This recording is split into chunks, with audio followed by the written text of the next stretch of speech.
का कल्याण किया है, देवताओं ने फूलों की वर्षा किया है और इतना क्रोधित हो गए, जो आता है सो भागता है, देवता भी भागे। भगवान का क्रोध शांति नहीं हो रहा था। देवता लोग भागते भागते जाकर के लक्ष्मी मैया से बोले, मैया आप ही चलिए, आपके स्वामी जी बहुत अधिक गुस्सा में हो गए। लक्ष्मी जी पूरा मेकअप की, अपना ताम झाम करके बोली, वो तो मेरा पति है ना, एक बार डांटूंगी तुरंत अशांत हो जाएगा। अपना ताम झाम करते हुए लक्ष्मी जी चली और जैसे ही पहुंची, चलिए घर चलिए, अब भेष बदलिए, कब तक नरसिंह बन के रहिएगा, विष्णु बन जाइए। जैसे ही बोली लक्ष्मी, भगवान ने ऐसा जोर का हुंकार मारा, भागी वहां से। बाप रे बाप, ये तो हमरा वाला नहीं है लगता है, ये देवता लोग कोई दूसरे के पास भेज दिए का। सब थक गए पर उनका क्रोध शांत नहीं हो रहा। अंत में देवताओं ने कहा, हे भक्त वत्सल भगवान, आप शांत हो जाओ। फिर भी शांत नहीं हुए। तब प्रहलाद जी को कहा गया। फिर प्रहलाद जी अपने भगवान से जाके मिले। भगवान ने अपने भक्त को उठा करके गले लगाया और भगवान ने प्रहलाद को राज्य का और भक्ति का वरदान दिया और राज्य की प्राप्ति हुआ है। और यहाँ वरदान पा करके भक्त प्रहलाद बड़े प्रसन्न भये।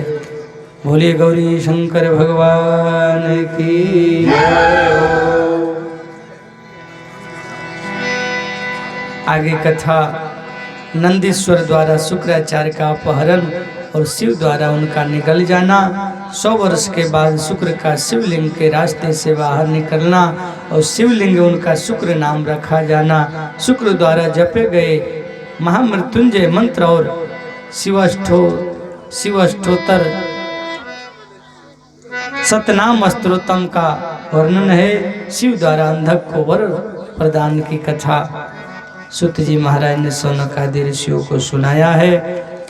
आज हमारे व्यास जी कहते हैं, हे नारद, भगवान श्री नरसिंह जो है अपने भक्त का कल्याण करते हुए आगे बानासुर की कथा है।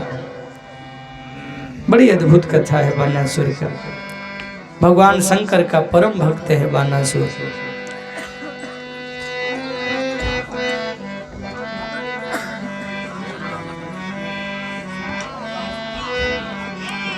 परमात्मा शंभु की उस कथा सुनो जिसमें उन्होंने प्रसन्न होकर बानासुर को गणनायक बनाया था। आदर पूर्वक श्रवण करो। इसी प्रसंग में महाप्रभु शंकर का वह सुंदर चरित्र भी आएगा जिसमें उन्होंने बानासुर पर अनुग्रह करके श्री कृष्ण के साथ संग्राम किया था, क्योंकि बड़ी अद्भुत घटना है। दक्ष प्रजापति की 13 कन्याएं कश्यप मुनि की पत्नियां थी, जो भागवत में भी वर्णन है। वे सब की सब पतिव्रता तथा सुशीला थी। उनमें दीति सबसे बड़ी थी, जिसके लड़के दैत्य कहलाते हैं। अन्य पत्नियों से भी देवता तथा चराचर सहित समस्त प्राणी पुत्र रूप से उत्पन्न हुए थे। ज्येष्ठ पत्नी दीति के गर्भ से सर्वप्रथम 2 महाबली पुत्र पैदा हुए। उनमें हिरण्यकशिपु ज्येष्ठ था और उसके छोटे भाई हिरण्याक्ष भी था। बाबा कहते हैं, आज इसी वंश में आगे चल करके इस बानासुर का भी जन्म हुआ था। ब्रह्मा आदि देवता का बहुत कठिन तपस्या किया और तपस्या करके बोला, प्रभु आप मेरे रक्षक हो जाइए और पुत्रों तथा गणों सहित मेरे नगर के अध्यक्ष बनकर सर्वथा प्रीति का निर्वाह करते हुए मेरे पास ही निवास कीजिए। भोले बाबा से अपना रक्षक का वरदान मांगा। सनत कुमार कहते हैं, महर्षि वह बलि पुत्र बाण निश्चय ही शिव जी की माया से मोह में पड़ गया था, इसलिए उसने मुक्ति का प्रदान करने वाले दुराराध्य महेश्वर को पाकर भी ऐसा वर मांगा।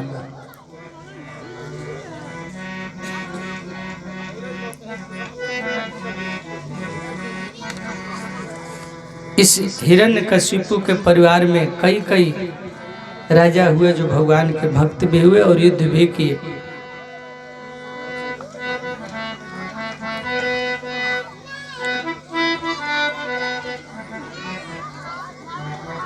अब बानासुर के रक्षा में तो भगवान शंकर हैं।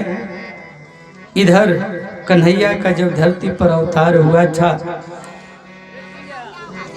तो कन्हैया के जब नाम धरती पर हुआ तो जिसका नाम बढ़ता है उसका दुश्मन भी बहुत अधिक बढ़ते हैं। जो जितना तरक्की करता है उससे जलने वाले भी उतना अधिक हो जाते हैं। अब घटना यह घटा कि भगवान का एक पुत्र हुआ जिस पुत्र का नाम है प्रद्युम्न। सबको पता है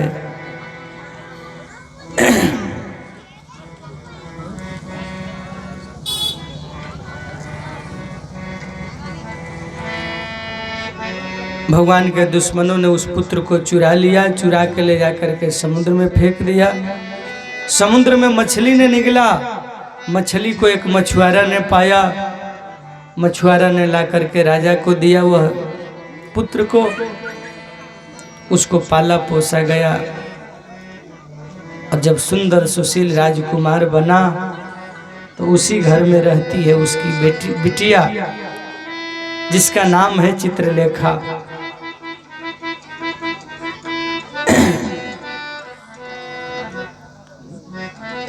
अब घटना ऐसी है,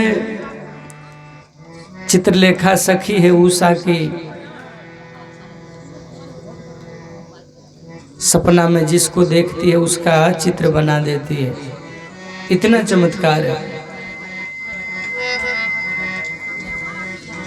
चित्रलेखा ने कहा सखी जिस पुरुष ने तुम्हारे मन का अपहरण किया है उसे बताओ तो सही, वह यदि त्रिलोकी में कहीं भी होगा तो मैं उसे लाऊंगी और तुम्हारा कष्ट दूर करूंगी। चित्रलेखा ने वस्त्र के पहरेदार देवताओं, दानवों, गंधर्वों सबका चित्र बना दिया, लेकिन उषा ने किसी को स्वीकार नहीं किया। अंत में जब कन्हैया के बेटा प्रद्युम्न का चित्र बना दिया, बोली बस बस यही है, यही है, अब इसको लाओ, कहीं से भी लाओ। उषा ने कहा सखी रात में जो मेरे पास आया था और जिसने शीघ्र ही मेरे चित्र रूपी रत्न को चुरा लिया है वह चोर पुरुष यही है। तदंतर उषा के अनुरोध करने पर चित्रलेखा ने ज्येष्ठ कृष्ण चतुर्दशी को तीसरे पहर में द्वारिकापुरी पहुंचकर क्षण मात्र में ही पलंग पर से बैठे हुए अनिरुद्ध को महल में से उठा लाई। वह दिव्य योगिनी थी। प्रद्युम्न जी का बेटा जो अनिरुद्ध है उसको उठा करके लाई। उषा अपने प्रियतम को पाकर प्रसन्न हो गई। इधर धीरे धीरे दोनों एक ही महल में रहने लगे। एक दिन बानासुर को पता चला कि मेरी बेटी के साथ किसी लड़का का आवाज आ रहा, मेरे घर में कोई परपुरुष कहां से आ गया। जब बानासुर ने खोजबीन किया तो पता चला ये तो मेरी बेटी है और मेरी बेटी के साथ कोई परपुरुष है। कौन है, कहां से है, क्यों है, पता लगाया तो बोला गया कि यह तो कृष्ण का बेटा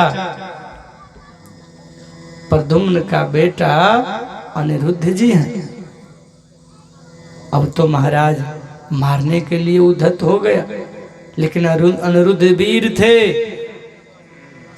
धीरे धीरे बात जो है पहुंच गई कहाँ, कन्हैया के पास। और जैसे कन्हैया के पास पहुंची यदुवंश शिरोमणि श्री कृष्ण ने अपने वीरों के साथ, अपने लोगों के साथ जो है चल पड़े और आकर के अपने पोता को बचाने के लिए प्रयास करने लगे।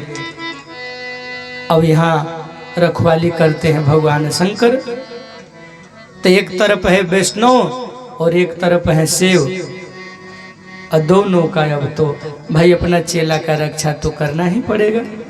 भगवान शंकर ने कहा कन्हैया आप तो मेरे भगवान हैं, मेरे इष्ट देव हैं, वो सब बात ठीक है, मैं भी आपका आदर करता हूँ, लेकिन अब तो चेला को वचन दे दिया हूँ, तो यहाँ से अंदर प्रवेश करिएगा तो आपको हमसे युद्ध तो करना ही पड़ेगा। और कन्हैया ने कहा तब ठीक है शंकर जी, मेरा भी पोता फंसा है यहाँ बानासुर के घर में, तो हमको भी तो युद्ध करना ही पड़ेगा, मेरी ही आज्ञा से तेरी जो कार्य होना है सो होगा। रुद्र ने कहा देवकी नंदन आप तो सदा से मेरी आज्ञा का पालन करते आए हैं, भगवान मैंने पहले आपको जिस काम के लिए आज्ञा दी थी वह तो आपने पूरा कर दिया, अब बाण का सिर छेदन मत कीजिए और सुदर्शन चक्र को लौटा दीजिए, मेरी आज्ञा से यह चक्र सदा मेरे भक्तों पर अमोघ रहा है। गोविंद मैंने पहले ही आपको युद्ध में अनिवार्य चक्र और जय प्रदान की थी, अब आप इस युद्ध से निवृत्त हो जाइए। भगवान की बात सुन करके हमारे भोले बाबा ने बड़े भाव से शंकर जी ने भगवान से सब बात बना करके आज बानासुर को भी छोड़ दिया और अपने पोता को लेकर के अपने उसके बहू को लेकर के कन्हैया द्वारिका पधारे।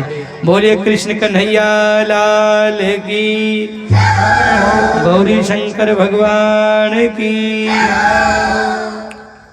ओम नमो भगवते वासुदेवाय, ओम नमो भगवते वासुदेवाय, ओम नमो भगवते वासुदेवाय।